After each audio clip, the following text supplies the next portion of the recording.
¿Qué tal? Buen día. Vamos a iniciar con nuestra clase de investigación criminal. En esta sesión vamos a ver lo que es el lugar de los hechos,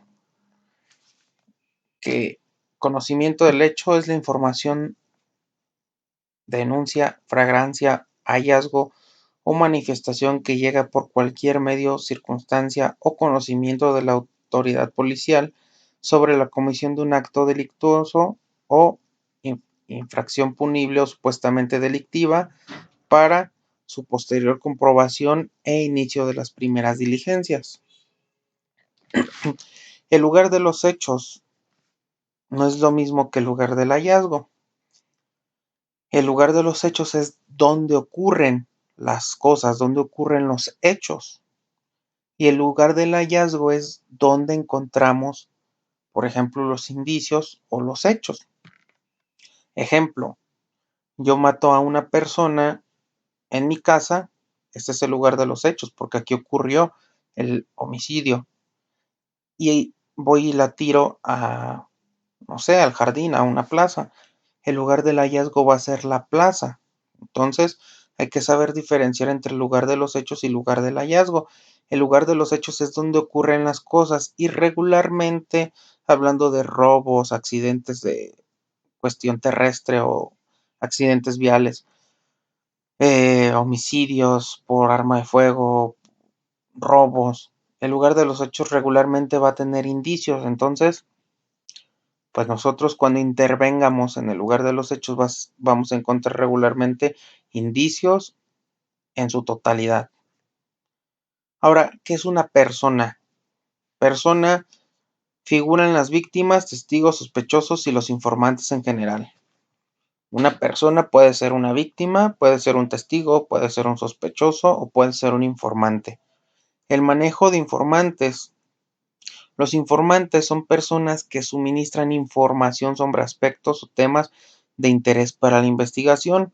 Por lo general no tienen ningún vínculo con la institución, o sea que son personas pues que van pasando por el lugar, que nosotros las vamos a tener como informantes de, no, digámoslo así vulgarmente, chismosos, ¿no? Yo iba pasando y el vehículo el vehículo blanco se pasó el alto y chocó con el vehículo verde, pero hay que saber cómo manejar a estas personas, a estos informantes.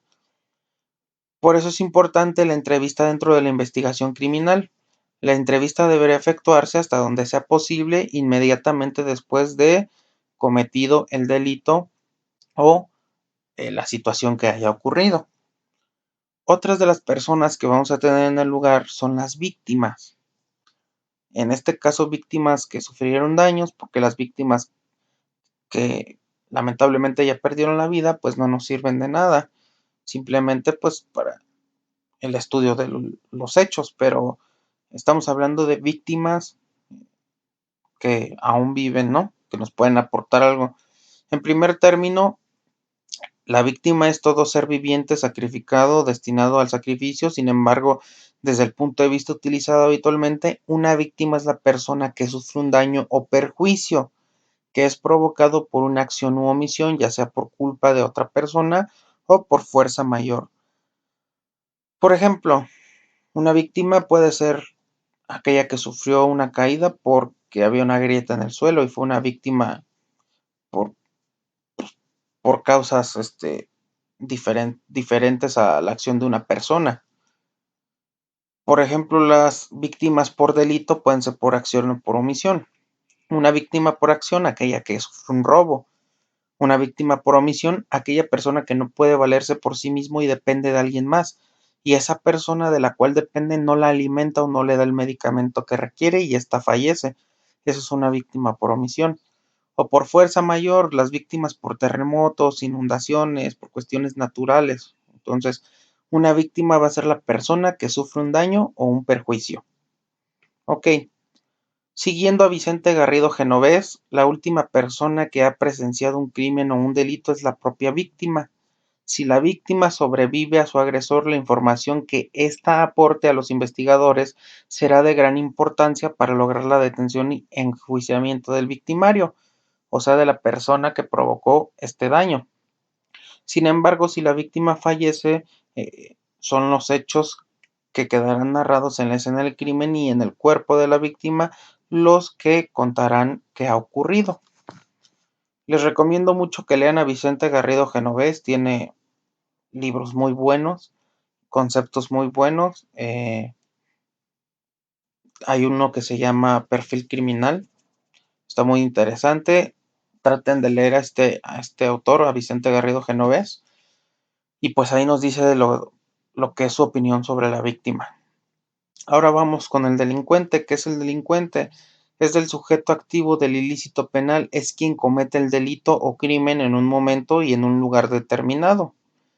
Un delincuente detenido, ya sea por la policía o por el Ministerio Público, o por las víctimas o los testigos, es una valiosa fuente de información, ya que éste puede responder preguntas realizadas por la parte investigadora, tales como el por qué, con qué, cómo, que llevarán al investigador a determinar las causas de la comisión de la conducta y la forma de la comisión de la misma.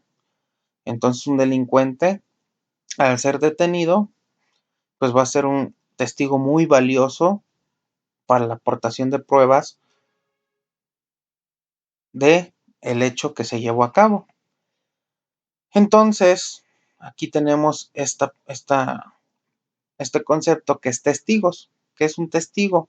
En su acepción más amplia, testigo es aquella persona que es capaz de dar fe de un acontecimiento por tener conocimiento del mismo, ya sea que haya sido parte vivencial, como víctima o victimario, o simplemente parte visual, que solamente vio cómo pasaron los hechos, pero ese es un testigo, aquella persona que va a dar fe de un acontecimiento. En derecho, el testigo es una figura procesal, es la persona que declara ante un tribunal sobre hechos que conoce y que son considerados relevantes por alguno de los litigantes para la resolución del asunto objeto de controversia. Dicha declaración recibe el nombre de testimonio. Este medio de prueba existe tanto en materia civil como en materia penal, aunque la respectiva reglamentación suele ser diferente. El testigo puede ser presencial o no presencial, aquel que declara sobre algo que ha oído o le han contado. El testimonio es una de las distintas pruebas que pueden proponerse en un juicio.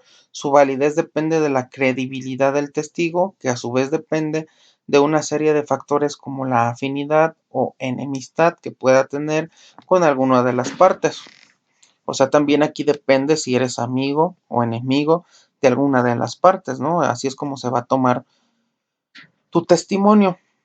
Pero si tú fuiste testigo presencial o testigo vivencial del hecho, pues va a ser que tu testimonio sea más creyente. Ahora vamos con archivos y registros. El archivo significa guardar de forma ordenada documentos útiles, haciéndolo de un modo lógico y eficaz que permita una o su posterior localización de la forma más rápida posible cuando sea necesario. Y el registro es un documento donde se relacionan ciertos acontecimientos o cosas, especialmente aquellos que deben constar permanentemente de forma oficial. Pues ahí está nuestro tema de investigación criminal, estuvo un poquito más largo, vimos lo que es archivo y registro, lo que es un testigo, lo que es un delincuente, lo que son las víctimas, lo que son las personas y el lugar de los hechos a diferencia del lugar del hallazgo. Espero que no haya dudas. Cualquier cosa quedo a sus órdenes, que tengan un excelente día, saludos a todos.